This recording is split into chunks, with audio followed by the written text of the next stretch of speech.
कुष्मांडा मातेची आराधना, तेथे सुख शांतीची साधना. विश्वनिर्मिले तिच्या हास्याने, प्रकाश फुलतो तिच्या तेजाने.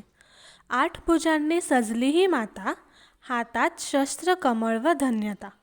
दुघत श्वेत सिंहावर आरूढा, भक्तास देते प्रेमाचा ओघ दुवा. नमस्कार, माझं नाव धनश्री वालेकर. माझ्या या छोटूशा व्लॉगमध्ये तुमच्या सगळ्यांचं स्वागत आहे. तर आज आहे नवरात्रीचा दिवस 4था. रोजप्रमाणेच आज मंदिरात सकाळची आरती झाली आणि गाणी गायली.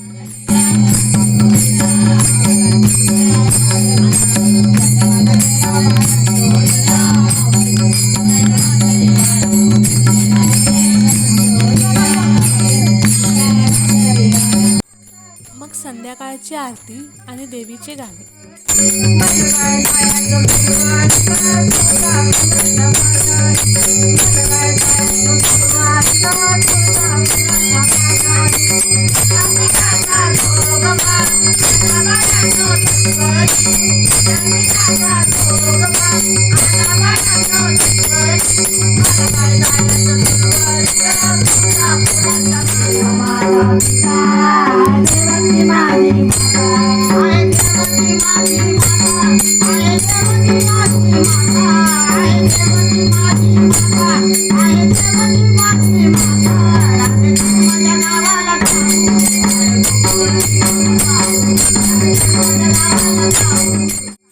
आणि अशा तऱ्हेने एंड ऑफ द डे भेटूयात उद्याच्या व्लॉगमध्ये.